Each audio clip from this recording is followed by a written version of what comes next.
Oi, gente! Quero conversar com vocês hoje sobre coerência. Coerência é o sentido do texto, a lógica, a não contradição, a pertinência da ideia. Tem sentido isso? Tem lógica? Tá coerente. Pois bem, só que eu nunca recebi, até hoje, naquela caixinha de perguntas que eu estou postando nos stories, eu nunca recebi até hoje nenhuma dúvida de vocês sobre coerência. A sensação que eu tenho com essa ausência dessas perguntas de coerência é a de que está tudo dominado, que vocês estão dominando, que esse critério não é um problema, que não existem textos incoerentes, não existem, tá todo mundo bem nesse sentido. E não é bem assim. Eu estou vendo os textos de vocês, as redações de vocês, eu estou vendo problemas de coerência. Vocês fazem muito mais perguntas de coesão, todo dia tem pergunta de coesão, todo dia chega para mim pergunta sobre a diferença entre o texto expositivo e o argumentativo, perguntas sobre marca autoral, estão chegando muitas perguntas, perguntas sobre as competências do Enem demais, mas coerência não.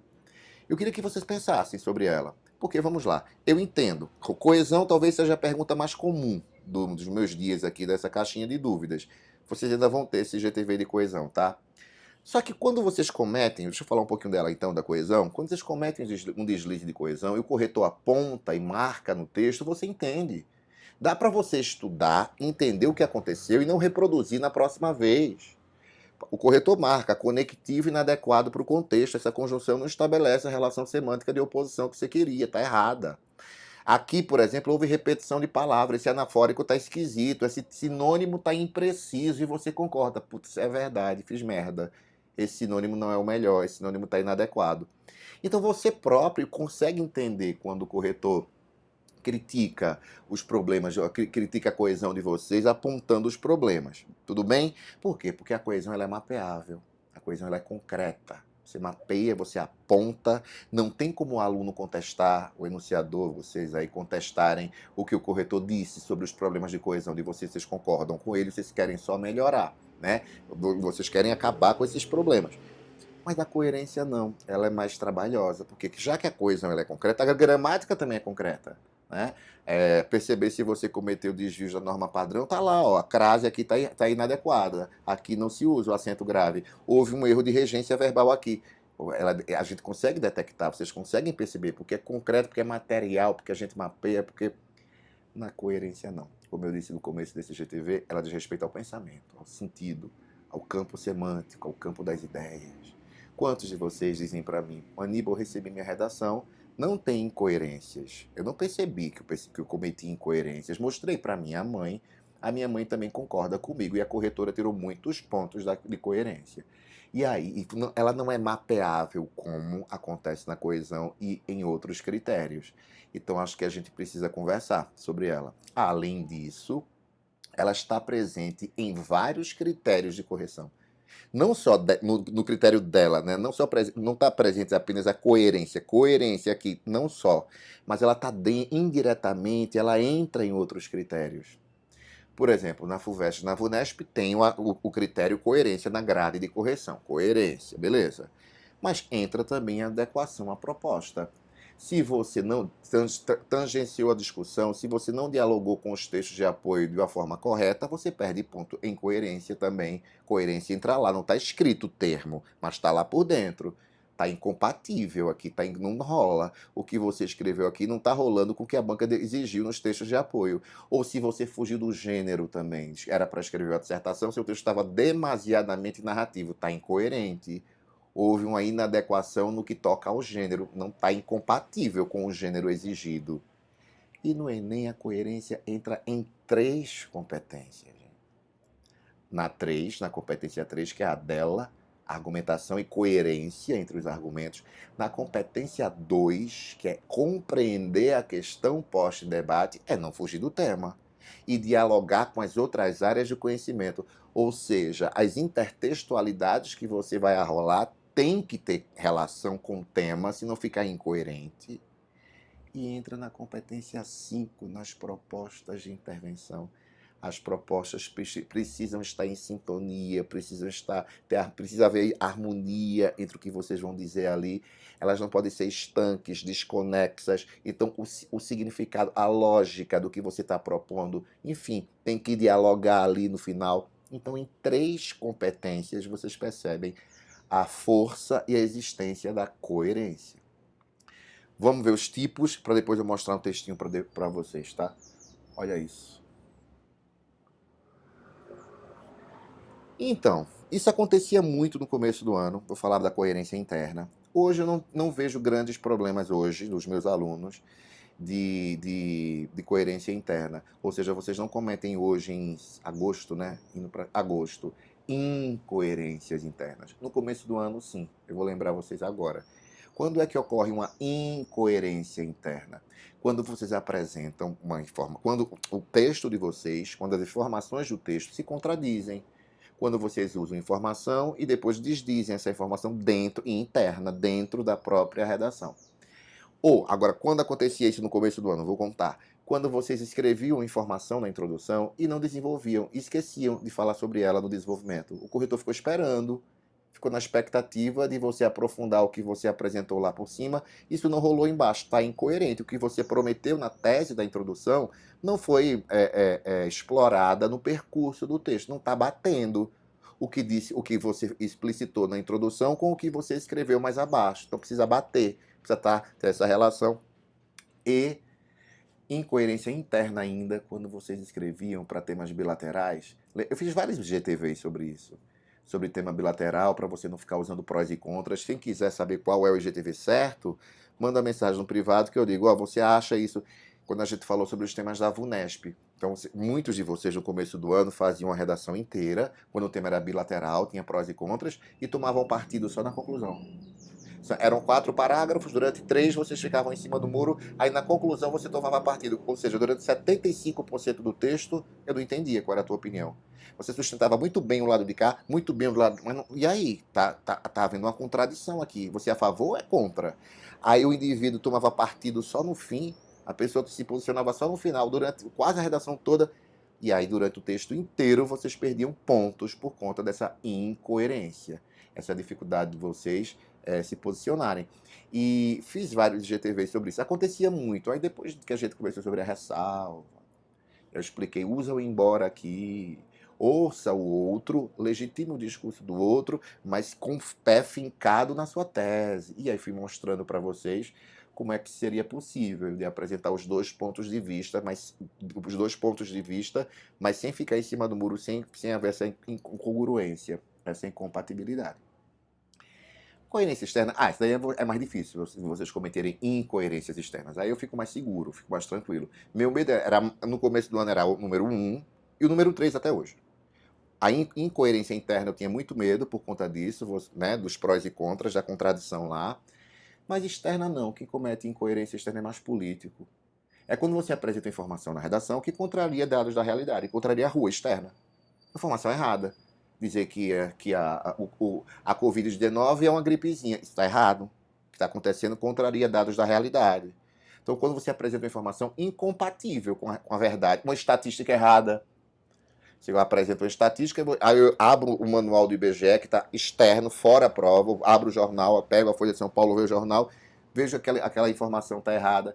Quando vocês distorcem uma informação, interpretam de forma equivocada a informação da coletânea ou da vida, dos noticiários mesmo, e vocês transpõem para a redação um olhar sobre aquela informação distorcido, está errado, está contrariando um dado externo, está contrariando o manual do IBGE, está contrariando os jornais, os noticiários.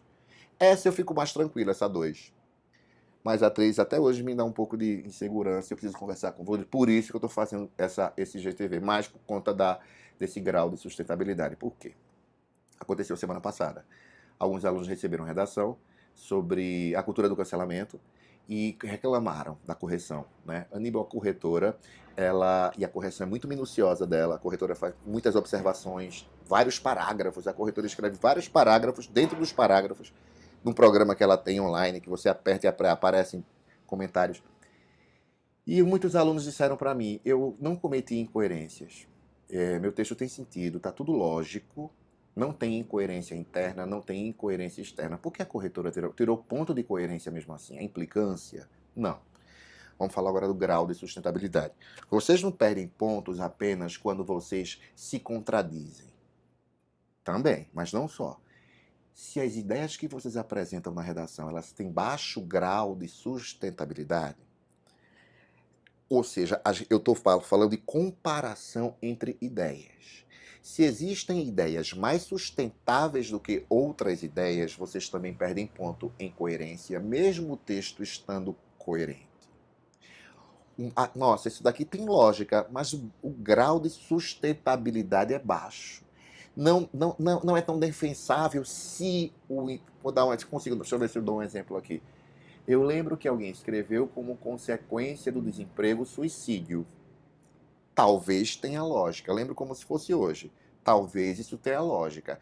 Mas a volta que o indivíduo daria para chegar, para sustentar, explicar que uma consequência possível do suicídio, do desemprego era o suicídio, é uma volta enorme. Até porque o argumento de alguém que se suicida, a justificativa do suicídio é um transtorno mental em 90% dos casos, ou uma dependência química. Então o indivíduo já estava doente, o desemprego não foi a causa principal do suicídio, foi um transtorno mental que o indivíduo já sofria. Então, o grau de susto, embora haja uma lógica aí, o que levou a pessoa a se suicidar foi o desemprego, embora haja uma lógica, existem outras consequências mais sustentáveis para o desemprego do que o suicídio. Entenderam? Deixa eu mostrar uma redação para vocês. Essa redação, deixa eu contar um pouco antes dela. O tema era o adiamento da saída dos filhos da casa dos pais. Tá? Por que vocês demoram mais tempo para sair de casa? Né? Eu saí de casa, a geração anterior à minha saiu mais cedo, a posterior à minha saiu mais tarde, e a seguinte saiu mais tarde, que é o que a gente chama de geração canguru. Hoje eu vejo ex-alunos meus com 34, 32 anos morando com os pais ainda. Eu saí de casa com 21. A geração posterior. Mas então, esse era o tema, o adiamento da saída dos filhos da casa dos pais, mas ia contar alguma coisa para vocês. E a coletânea, ela deixava bem claro que ela estava tratando do jovem de classe média e média alta. Não é que você mora com os pais porque é arrimo de família, porque sustenta a sua mãe.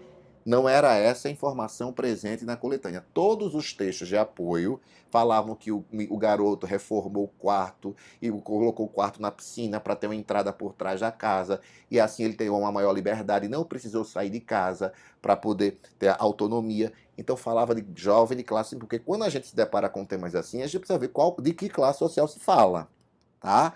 O adiamento da saída dos filhos da casa dos pais de uma família de classe média, tá? Vamos ver o texto.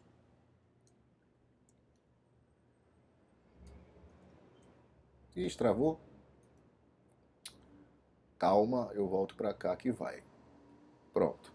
A letra está um pouco pequena, mas vocês são jovens. Eu aqui não enxergo.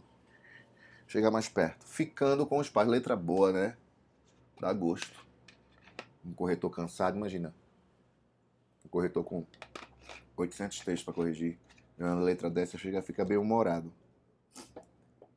Durante os séculos XVII, tá? Ficando com os pais, título inexpressivo, não tem, né? Não revela nenhuma opinião, mas vamos ver se o texto está bom.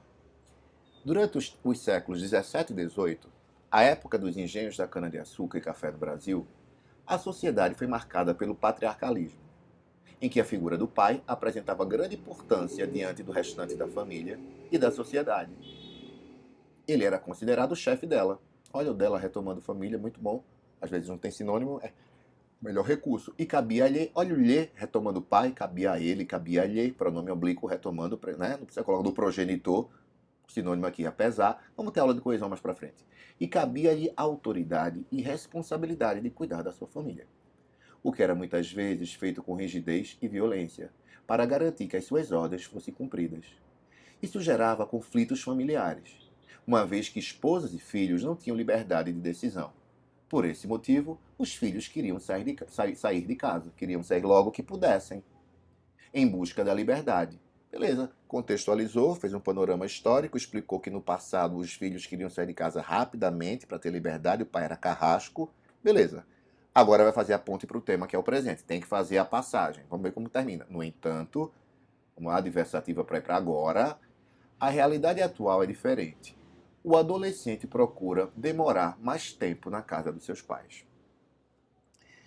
Tudo bem, eu queria que ele demorou muito nesse percurso histórico. Eu queria alguma opinião se o fato de o adolescente demorar mais tempo na casa dos pais, se isso é bom ou se isso é ruim. Vamos ver se ele vai fazer isso no desenvolvimento, tá?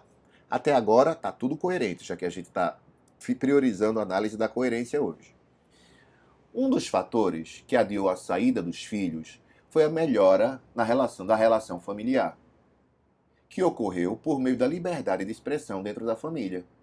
É verdade, a relação entre pais e filhos ficou mais simétrica, né? Talvez com a popularização da psicologia e da psicanálise, a palmada foi substituída pelo diálogo, então os filhos têm mais autonomia a partir dos anos 80. Vamos ver como é que ele explica. Uma pesquisa realizada com jovens em 6 capitais e o interior de São Paulo revelou que 82% tem pouca ou nenhuma vontade de morar longe dos pais. Olha que bom. E a primeira razão disso é o bom relacionamento dentro de casa. Né? Assim, houve uma mudança de comportamento ao longo dos séculos, visto que o filho atual não procura não procura liberdade fora de casa, pois ele já tem certa autonomia dentro dela. Além disso, as suas desavenças com os pais não são mais uma razão significativa para sair de casa. Então, um problema desse parágrafo, ele é circular. Ele fala do mesmo ponto e a mesma coisa fica se parafraseando.